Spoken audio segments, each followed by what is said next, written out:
Okay, so we are at the bottom. No, we're near the top of 4B. Yeah, he's at the fourth line from the top. 4B1, the first, the new paragraph from the top, the second paragraph from the top. Rabbi Yochanan. Rabbi Yochanan says, "Eitzim shenashim min adelka b'Shabbos artzur la'asikin b'Yom Tov." If wood branches fell off of a tree on Shabbos, you're not allowed to use them as fuel on fire the next day if Yontif is on Sunday. Beitza, and don't give me an answer from the egg.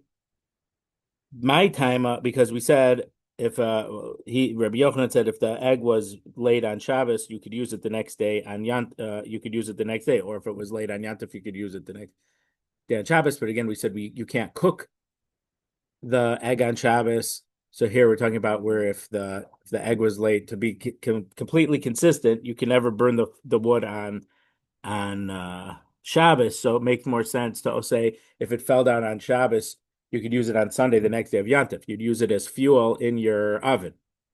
So obviously we know you can't create a new fire, but if you already had the fire, you can add uh, some fuel to it, similar to us transferring a fire.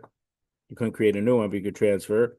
So here you're putting another log into or sticks into your wood burning stove. You're you're not creating a new fire, but you're making it bigger. So you can never do that on Shabbos, but on Yontif you can. But if the wood fell off the tree on Shabbos the day before, you can't. My time of Beitza mishum debiyome nami chazi lagoma v'lo kasher liad lamachar. So an egg, the day that it fell, excuse me, the day that it got laid, you really would be able to swallow it raw if you would want to eat the uh veloka shari le adlamachar, but we say that it's not mutter until the next day. Mayday idea de bas yom asura, people realize that on the day that it got laid itself is it's forbidden. But eitzim de lo chazulamahu, but because we can't use the wood at all on that day because it's Shabbos, you can't burn wood. Ishari lehulamachar, if we would let people use it the next day, which was Yantif, asi lameimar biyomau nami shari. People would come to say that on the day that it would have fallen off the tree, it would be mutter completely. Meaning, if it would have fallen off on Yantif Sunday, we would allow you to use it on Sunday itself. But that's not true. It was muktzah when Yantif started because it was still attached to the tree. And again, taking a branch off a tree is would come under the aegis of the malacha of kotzer, of harvesting, detaching something from something that's growing.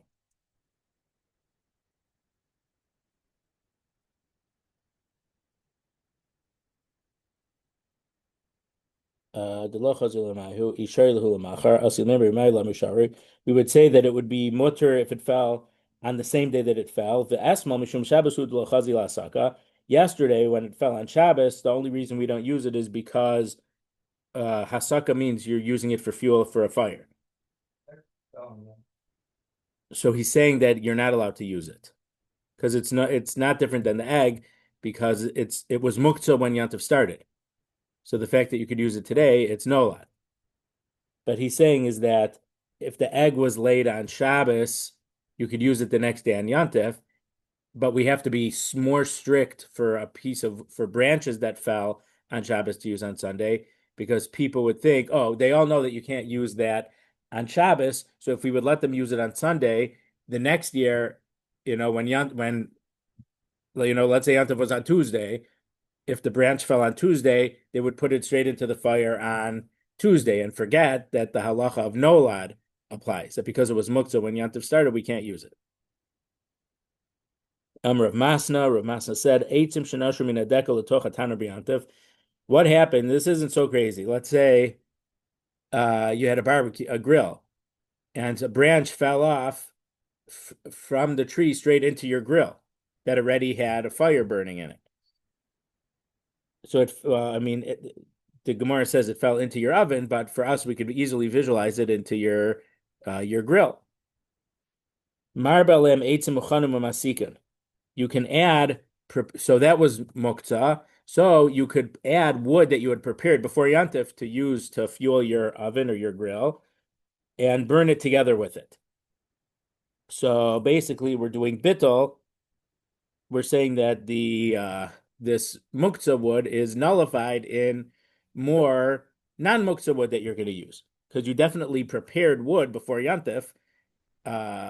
See, we don't have to worry about that because we have the gas. Or if you have electric oven, it's the electric. But if it'd be a wood burning stove, you'd have to prepare wood before Yantif to cook with it. So the Gemara asks, "How come hapich bisura?" But here you're turning over something that's aser.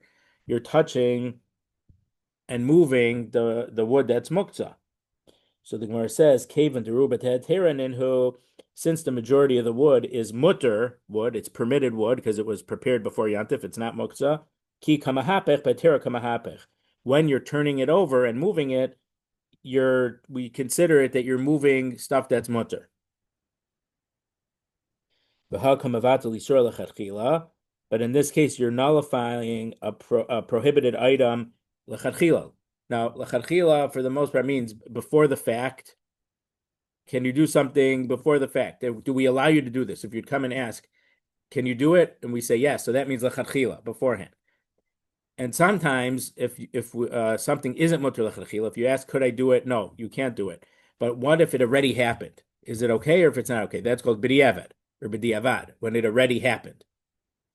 So that's lechatchila and b'diavad. So v'hakam avatal yisur lechatchila, but we allow you to nullify by the fact that Rav Masna said that you can add prepared wood to nullify this. Your lechatchila before the fact, well, not before it fell, but once it fell, we're allowing you to put regular wood in that you had already prepared. So that's considered negating, nullifying the isser before the fact. Meaning it's not that it already mixed up with a lot of other wood. That would be b'diavad. Here, he's saying you could even add more wood. Why can you even add more wood? You're nullifying or negating the forbidden item lechatchila before the fact. Utanana, we learned in the Mishnah, ein mevatlin isur lechatchila. We're not allowed to nullify or negate prohibited items lechatchila. So let's say if some butter fell into my chicken soup, I can add more water into the chicken soup to make sure that there's more than 60 times the butter. But there's separate other issues in that. I'm oversimplifying a little bit. So the Gemara says, "Hani mili b'diraisa." When are you not allowed to before to actually nullify the prohibited item by adding stuff to it? That's if it's something that's already prohibited from a Torah level. But if it's only something that's midrabanan, you are allowed to nullify it by adding more stuff to it, like in this case. So then the Gemara asks, "Ravashi to Amar Kaldavar sheyesh lo matir and afilu b'drabanan lo bato ma'ikol meimar." As we turn to 4b2, according to Ravashi, that even in a rabbinic matter, but if it's something that's yesh lo matirin, it's eventually going to become mutter. It's never nullified. So again, like the egg or this wood that fell off the tree, it's only asur midrabanan because it's only muktzah.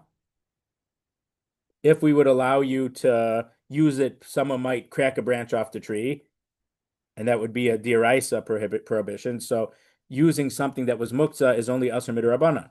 And according to Ravashi, if you'd wait till after Yantif, you'd be allowed to use it. So we've spoken about this concept a couple times already. It's a davar sheyesh lo matirin, something that's eventually going to become mutter, permitted. Even if it's only rabbinic, you're not allowed to nullify it because you just have to wait. Ma'ikol meimar, how could you explain why you're allowed? Rav Masna said you're allowed to actively nullify the wood by putting in more non-muktzah firewood. So the Gemara says, that's when the prohibited item stays in existence. Hacha mikla kali isura. But here, what happens to the muktzah branch that fell into your barbecue? It gets burned up. It gets destroyed, right? Mikla kali, it's getting burned. So because of that, in this case, because the forbidden item isn't going to exist anymore, because it's literally going to be burned. So in that case, it's mutter. Tosos brings up a question on from something we said before. So we said before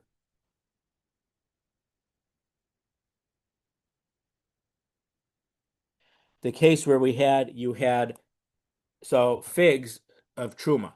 Now, according to many Rishonim, based on the Gemaras, only the question is what produce needs truma diraisa.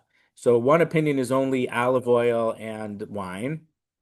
There is an opinion that the species of Eretz Yisrael need truma on a Torah level, and there is an opinion that I think there's an opinion that fruit trees need. But according to many opinions, only on a Torah level, everyone agrees fruits and even vegetables need truma on a rabbanon level, rabbinic level. But so the case that we had a couple weeks ago, I think it was 2 weeks ago, um, if you had pressed figs in the barrel and we had the lid, so I said I think we must be talking about a lid that had an indentation, but then you don't remember which barrel of the lid the truma was in. Can we say that the rest of the dates, I mean of the figs, come together to nullify one in two, one in one 100 to 1? So we're saying, I don't know how the other Rishonim would explain it. Uh, that Gemara that makes the most sense according to the opinion that truma is only on olive oil and wine. So that's something. So these figs are something that you didn't need truma on a Torah level, only on a rabbinic level. And there we said, if Tosos is saying, according to this Gemara here, that on a rabbinic item you're allowed to lechatchila add stuff to it to make it nullified. Why couldn't you nullify it there in that case? Why did it have to? You have to depend if it was in the lids, and if it's not in the lids, if it's all mixed up, can you use all the other volume of all the other containers of the figs to nullify this truma that you forgot where it was? So Tosos answers that when the Gemara here says it's something that's rabbinic, you're allowed to, it means something that the whole idea is only rabbinic. But in that case, to take truma off of a food is already a diraisa idea. The Rabbanan extended it to other species of trees also. But here, the idea of muktzah not being nullified, there is no diraisa of that. So the whole institution of that being muktzah is a whole rabbinic idea. So therefore, we are mevatlenisur. But in the case of the figs, even though figs only need truma d'Rabbanan, but because it's based on truma, which does exist on the Torah level for other items, we don't extend it to that case. It's an important principle that we should be aware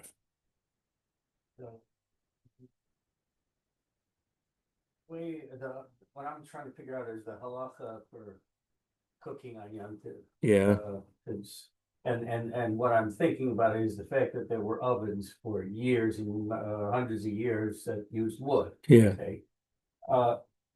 Is this where we get the halacha from, or was that in existence and they discussed the possibilities here? In other words, We will talk more explicitly in the Gemara Beitza of the cooking and the malachos that you can do on Yom Tov versus not.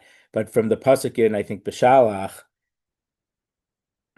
no, in Bo, that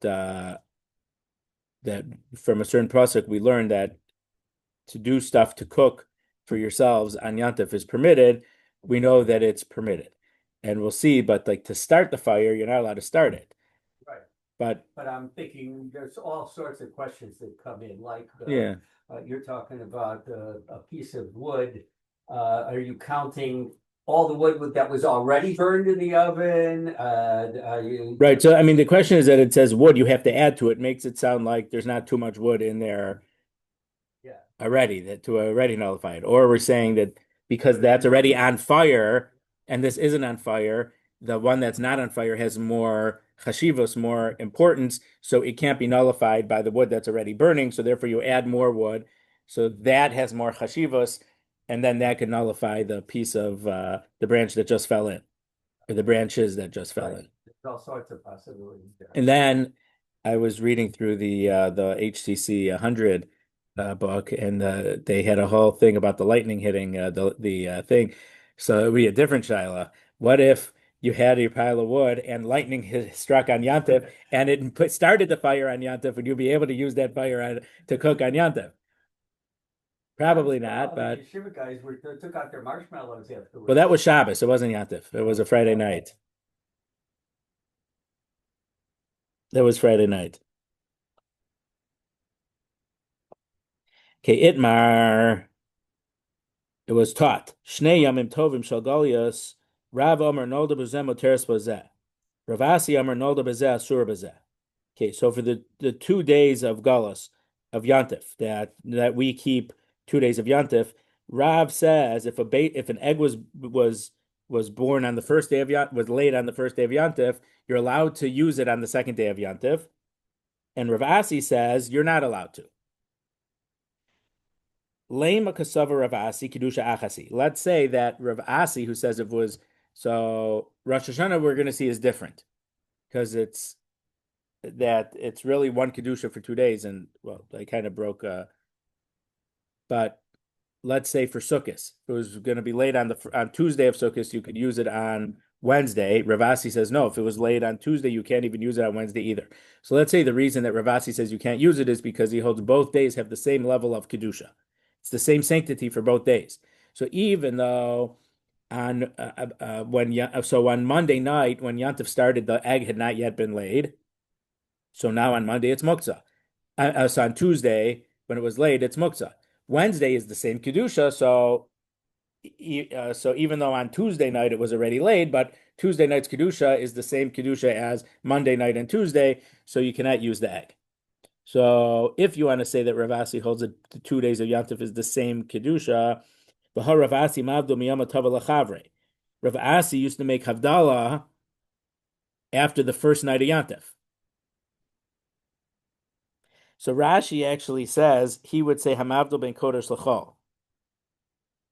So Rashi says, and we're going to say that in the time when they still declared Rosh Chodesh based on witnesses coming, so we're going to see, but they had some type of communication system where they had at least two different systems, the first one and then a second one, and in order to inform other people when Rosh Chodesh was, whether it was on the 30th day of the previous month, or no one saw the moon on the 30th day, and it was on the 31st day, so the previous month was a full 30 days. So nowadays, according to everyone but the Rambam, pretty much, that we use a calendar that was established by Hillel II, so we know exactly when Yom Tov is because he declared when all the Rosh Chodesh always falls for all the years until the Sanhedrin will be rebuilt or will be reestablished. So we know when Yom Tov is, and the only reason that we keep the second day of Yom Tov is since there was a time when if people would have lived here, they had to keep a second day of Yom Tov because they wouldn't have known when Rosh Chodesh fell. We have to do it also. But it's no safek. It's no doubt for us anymore. We know it's not Yom Tov, but there's a special din that minhag avosam b'dam, because our ancestors who would have lived in this land would have had to keep 2 days of Yom Tov. We keep 2 days of Yom Tov now, but they did it because there was a doubt. They really didn't know whether the previous month was only a 29-day month or a 30-day month. But now, even though we know for sure, we do what they did. We keep 2 days, but it's not because of safek. It's just out of minhag, less than safek. And so Rashi says he actually would say hamavda mikodesh l'chol. So he holds that the second day isn't really a safek anymore. So why would Ravasi say that if it was born on the first day, laid on the first day of Yantif? See, I'm literally translating. Beitza shenolda. Nolda means born, but in Hebrew, but in English we wouldn't say that. we would say it was laid. I think I already said the first day of the born on date for the Budweiser, right? Lahavdil.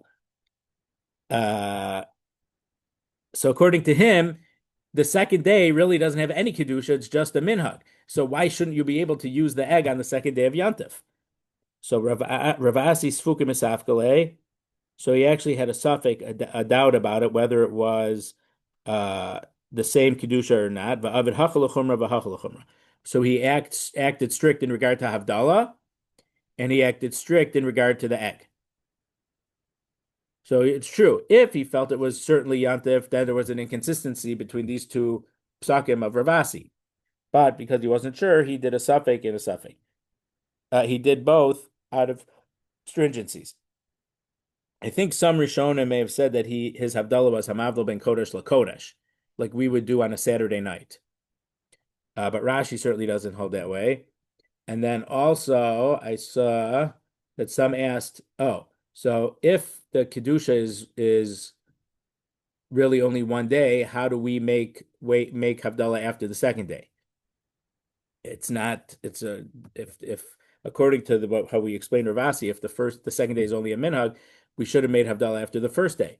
So they answer that it's basically, so there's a Gemara in Arvei Psachim, which we did, I don't know, 4 or 5 years ago. That if you didn't make Havdalah after Shabbos, you can make Havdalah until Tuesday night. So it would be based on the idea of making up your missed Havdalah for a couple days. But in regard to Yantif, you can make it up till the next day. If it's a Saturday night, you can make it up till Tuesday night. If it's a Yantif, you can make it up till the next night. And Ravasi would disagree and say you wouldn't be allowed to make up Havdalah. If you can make Havdalah on Saturday night, you make it. If you can't make it after Saturday night, you can't make it up. That's how some would explain this. Reb Zera said, Kavasi Ravasi Mistabra. It would be very logical to say, like Rav Asi, that the egg, you can't, if the egg was laid on the first day of Yom Tov, you can't eat it on the second day of Yom Tov either.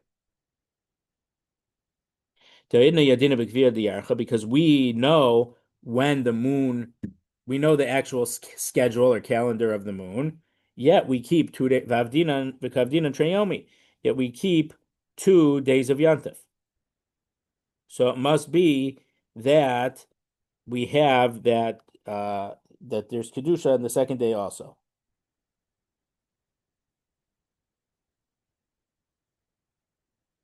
So Rashi says that he's assuming that it's a set law that if you live far away, or a certain distance away from Yerushalayim, you have to keep 2 days of Yantif, and they're both equal in sanctity. 4b3. Amar Abaye Kavase de Rab Mistavra. Abaye says the opposite. It makes more sense like Rab, that if it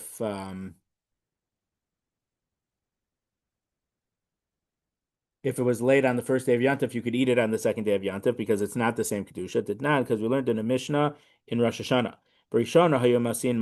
Originally, in order to inform people far away when Rosh Chodesh was, if it was declared on the 30th day of the previous month or not till the 31st day of the previous month, they used to light bonfires on certain mountaintops, and the next mountaintop would see, so they would light and they would light and they would light, and that was the communication system. When the Kusim were trying to mess things up, they decreed that they were send out agents from the basement. So Gemara and other places say that because the Tzedukim, who wanted to interpret the Torah only literally, not on the basis of Torah Shabbat Peh, they misinterpreted. For some reason, it seemed to be like their biggest one of their biggest things, at least the way that we remember it, that it's mentioned in our sources. It was because the pasuk says by Sfiros Omer Svartam Lachem Machras Shabbos. You start counting from the day after Shabbos, from the day you bring the Omer, 7 weeks, meaning the Sfiros Omer. So they said that Pesach should always start on Shabbos, so Sfiros Omer always starts on a Saturday night. Merachos Shabbos. But we hold Yantif has sanctity; it could also be called Shabbos. So they would try to get people to think Rosh Chodesh was a different day in order that the calendar would always fall out that Pesach would be Friday night.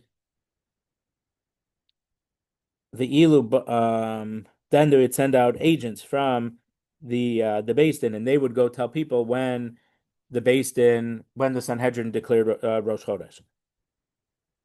So, and we'll see that the Ilu Batlu Kusim, and that implies that if the Kusim, which in other places they're called, Tzedukim, if they would have not been around anymore, Avdin and Chad Yama, we would have been able to keep only one day of Yantif. The Hecha de Matur Shluchim Avdin and Chad Yama. And wherever the messengers of the Beis Din of the Sanhedrin reached, they'd also make one day of Yantif. So we see that what the places that kept 2 day Yantif was only out of doubt. So it's not on the same level as the first day of Yantif. So Abai is trying to make that as an implication from the Mishnah in Rosh Hashana.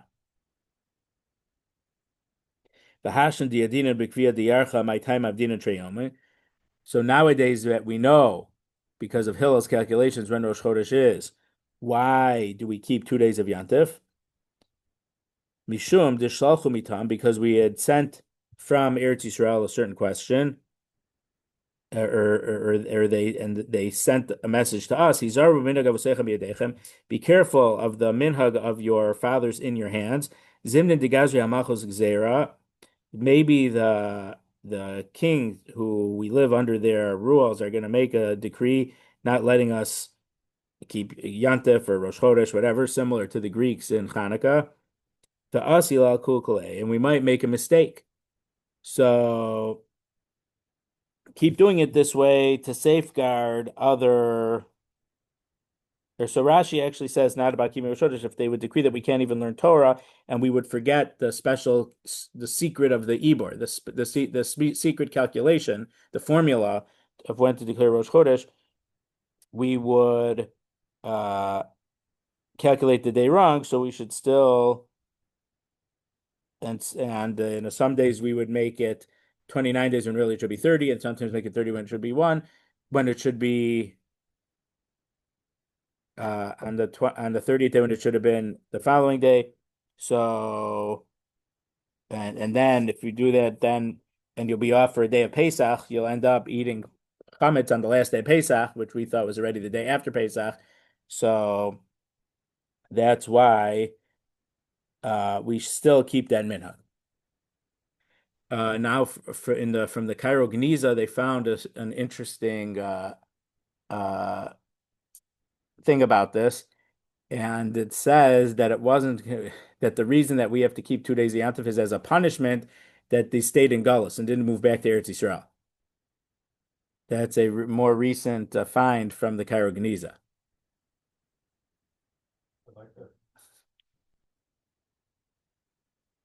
Itmar, it was taught. Shnei Yamim Tovim Shel Rosh Hashana. So this is very nogelamai. So the 2 days of Rosh Hashana. Rav Shmuel de Amri Travayo Nolda Bazeh Asura Bazeh. Rav and Shmuel both agree that if an egg was laid on the first day, you're not allowed to eat it on the second day of Rosh Hashanah either. So the implication being is because it's not two different Yamim Tovim. Rosh Hashanah falls at the beginning of the month, so we wouldn't really know if even in Yerushalayim they would have to wait for witnesses to come. And whatever Gemara in the Mishnayos in Rosh Hashanah mentioned more than that, but maybe people in Yerushalayim it was cloudy and people had to come from a little bit further away. They wouldn't be able to even come on the. So let's say they saw a moon, let's say on a Thursday night. They wouldn't necessarily be able to make it on Friday to Yerushalayim, depending on how far away they came from. And so there is halacha that, let's say no witnesses came, and so they couldn't declare Rosh Chodesh on the 30th. So they had to do it on the 31st of the previous month. So the previous month was 30 full days. And then a few days later, someone came and said, "Oh, I saw the moon on Thursday night." If they asked the questions and it makes sense, they retroactively made Rosh Chodesh a day earlier. That can happen too.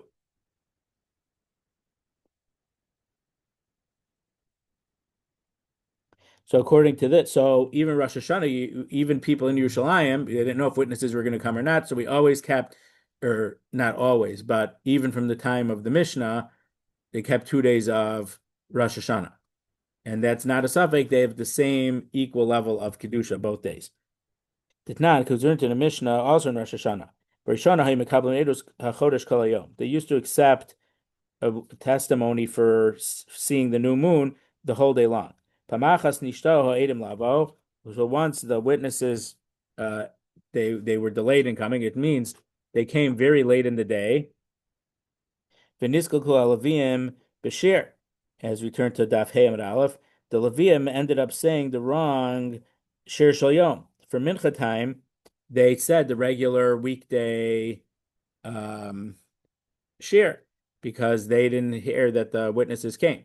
So it seems, according to this, that what Rashi's saying that in the morning on Rosh Chodesh, they always would say the weekday because it was too early in the morning for the Beis Din to have interrogated the witnesses, for the witnesses to come in Beis Din to interrogate them yet. So Rosh Chodesh always took place in the middle of the day. You start out as a weekday, and then if witnesses come, by the end of the day, they declared it Rosh Chodesh. But they never would know Rosh Chodesh from the beginning of the day, which I'm not so sure about because if that would only be on the 30th day of the previous month. But if no witnesses came on the 30th, we would know that the 31st would have to be Rosh Chodesh.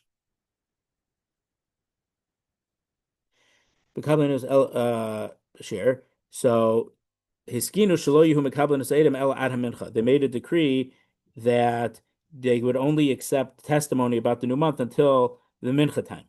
So Rashi says it means until the time that they would brought the korban tamid of the afternoon. And if no one came by then, they would say, okay, today's not Rosh Chodesh, tomorrow's going to be Rosh Chodesh.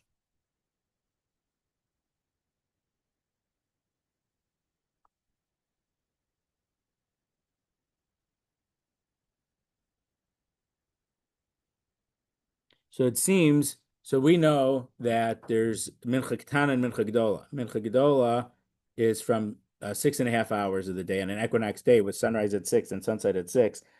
The earliest daven Mincha is at 12:30, a half hour after the middle of the day.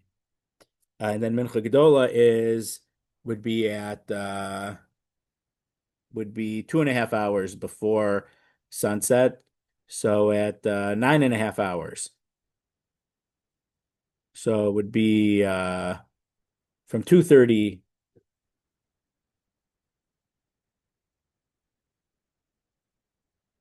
from 3:30, you're right. From 3:30 in the afternoon would be Mincha Ketana.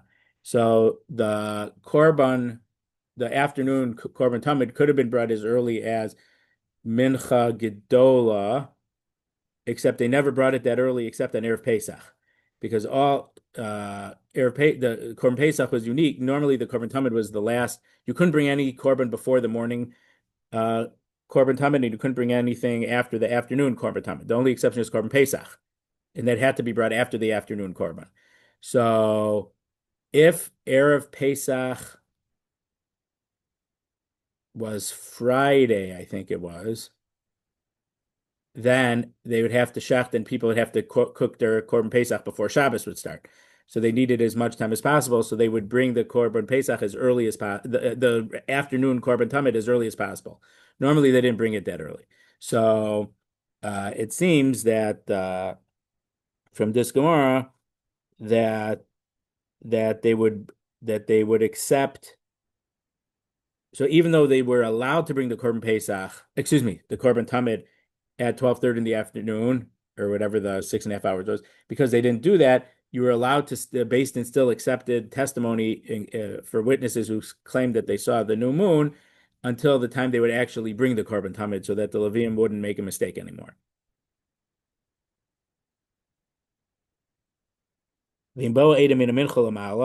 if witnesses came, but after mincha, noagim osa hayom kadosh ulmachar kodesh. They kept the rest of that day as Rosh Chodesh, and the next day Rosh Chodesh also. So it seems that I think Rav Aaron said something in the name of Hutner, but I don't remember exactly. But I think the gist of it was,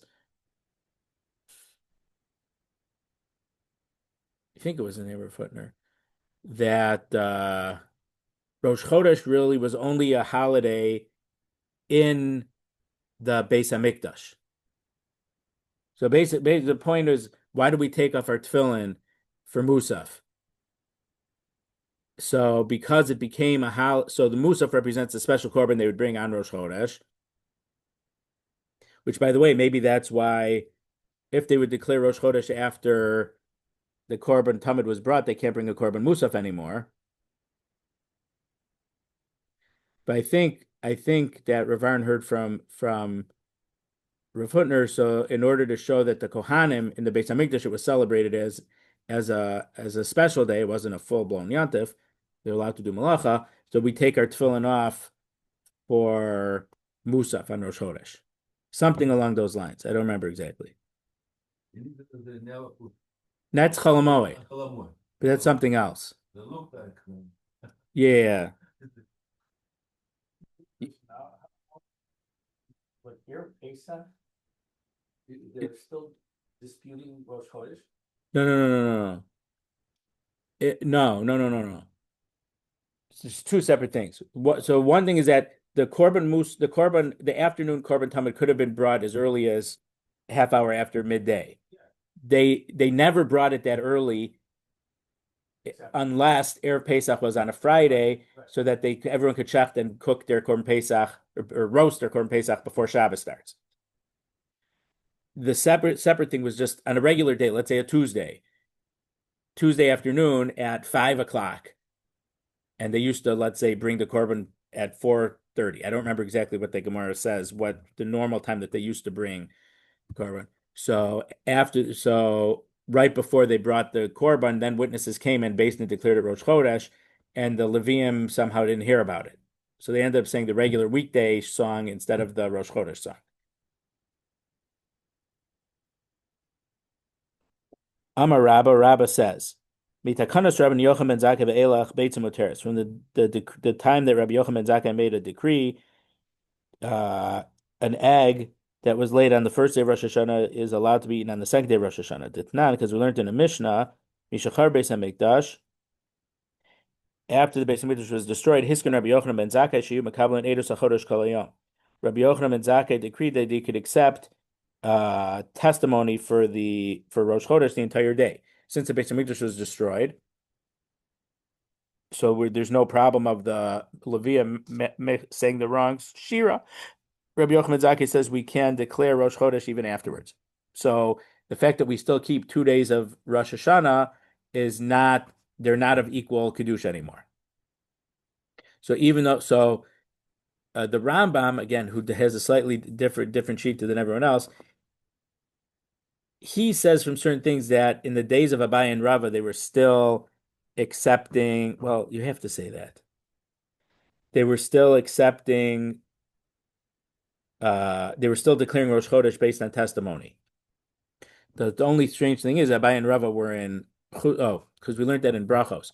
So even though Kimitzion Tetzei Torah Dvar Hashem Yerushalayim, it should be declared in Eretz Yisrael if there are no Gedolim of the stature to declare to declare Rosh Chodesh and leap years in Eretz Yisrael, they're allowed to do it in Bavel. And we learned a Gemara in I think it was in the last chapter of Brachos that a certain person was severely criticized and maybe even cursed for declaring Rosh Chodesh and Bavel, but he said there's no Gedolim, there's no Chachamim in Eretz Yisrael as great as me, so I'm allowed to. So they said no, the young lion whelps that were there when you left, they grew up and they're Chachamim now, and they're able to declare Rosh Chodesh.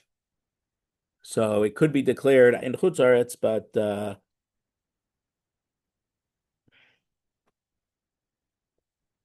But that's not the main idea. I mean, Rabbi Yochanan Zakkai certainly was in Yavne, was in Eretz Yisrael, but even if the Sanhedrin would have moved later, the fact that we still keep 2 days of Rosh Hashanah is no longer misafik. That's what Rabbi says. Amrle Abaye asked to Rabbi about this. But Harav Shmuel Damrit Beitza Asura. But Rav and Shmuel both passing that an egg laid on the first day of Rosh Hashanah is forbidden on the second day of Rosh Hashanah. So how can you say that from the time of Rabbi Yochanan Zakkai's decree it's mutter? They said it's usher.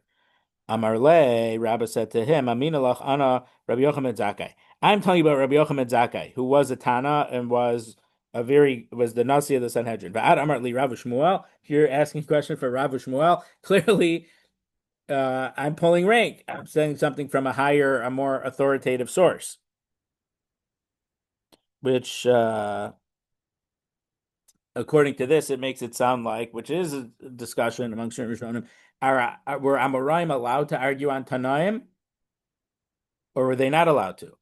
If an Amora would say something, then a Tana is a completely null and void because they don't have the authority to argue on a Tana, or do we say that theoretically they could have, but they never did? They realized there was some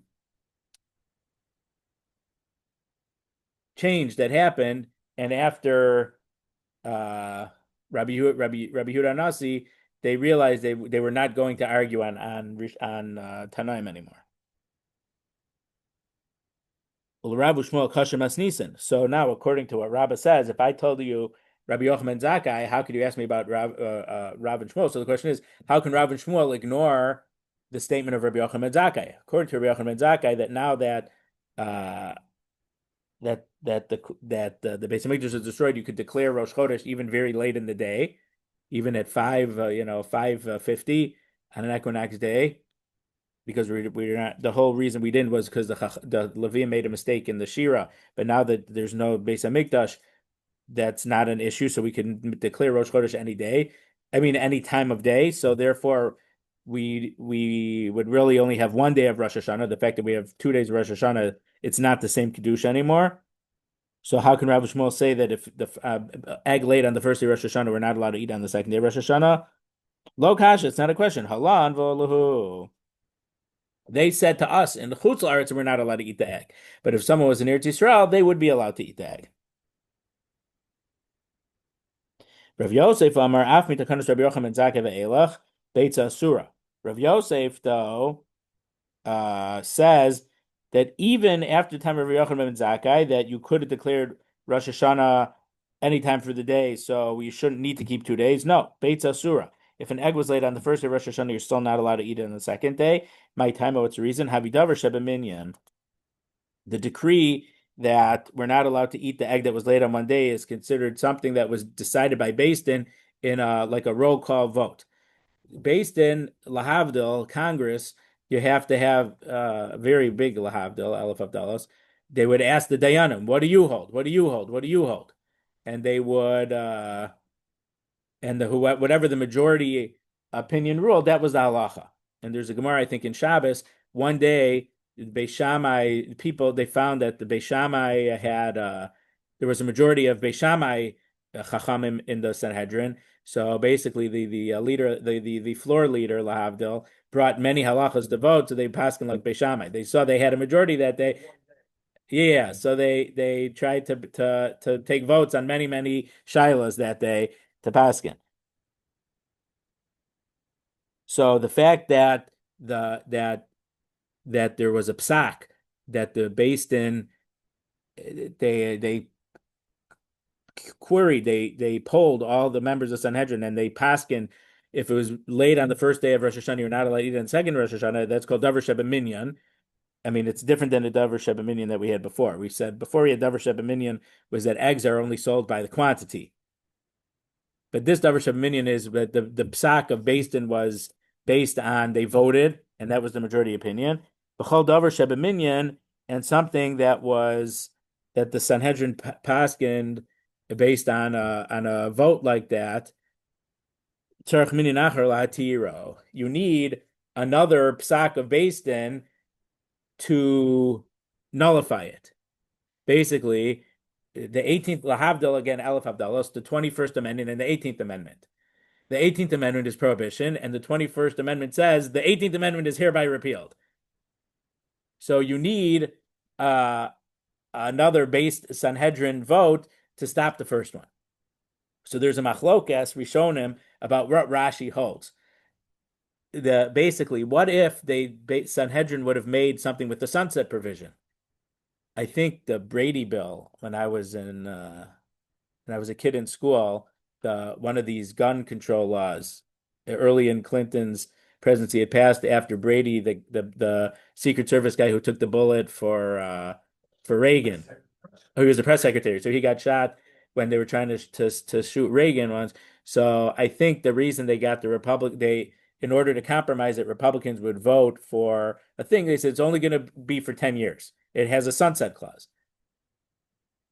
La Havdil, Illinois, how many years ago was it when uh the guy with the after Blagojevich, who was his lieutenant governor, who became governor, Patrick Quinn, so that they passed some type of thing for they increased the income tax, but only for a certain amount of years, and it was gonna revert back to a lower thing.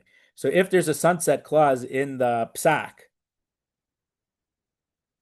so there's Rashi is first quoted as saying that it doesn't matter, even if there's a sunset clause. Based and said we're going to do this for 10 years, or it would be not. I mean, that's kind of arbitrary. They said because of the Levium saying we need to keep 2 days. We can't accept. We can only declare Rosh Chodesh up to a certain time of day, and if Chas v'shalom, the Beis Hamikdash would be destroyed, which they kind of knew from Nevuah that it was from what the Nevi'im were saying was going to be destroyed, and it wouldn't be an issue, then we wouldn't need to keep 2 days of Rosh Hashanah. If they would have say that, so there's a sunset clause in it, Rashi originally said that it doesn't matter. You would need a new vote in Beis Din to negate that decree. And then I think Tosfos and Sanhedrin says that Rashi later said, no, if there's a sunset clause, you don't need a separate Beis Din vote, Sanhedrin vote to nullify it or to change it. So there's a machlokas where Rashi holds. I was looking at Rashba. Rashba says Rashi says this. Shittim Gebetza says Rashi says that. Well, Rashi did the opposite thing. They're mutually exclusive. So then, looking into it further, there seem to be two opinions of what Rashi actually held. It was very confusing. So Amar Lay. We need to stop, but because this is kind of related to blowing the shofar, Amar le Rav Yosef Minah, how do I know this? That even though there's a certain reason, and once the reason is nullified, we don't say that the decree is nullified, but you need another psak to allow it. Diksiv, as it says, Lech Amar lehem shuv lechem lechem. So Hashem told Moshe, you have to have by Har Sinai, you have to separate the men and women have to separate. You have to separate from their wives for 3 days, so they could go to the mikvah and be tahor for Maimed Har Sinai. The Omer and another pasuk says during the shofar comes, then they can come to the mountain. They weren't allowed to come. There was only a limit of how close they can come to Har Sinai. And then once there was going to be a shofar sound, then they would know they're allowed to go past that invisible line. So there had to be some type of, so even though after the Torah was given, the reason for them separating from their wives and their need to not send Har Sinai didn't exist anymore, still it had to be explicitly denoted by this long shofar blast that would be allow them to lead, that they are allowed to go beyond this boundary to Har Sinai. Tanya, okay, we'll have to leave it here. So this itself is a thing, but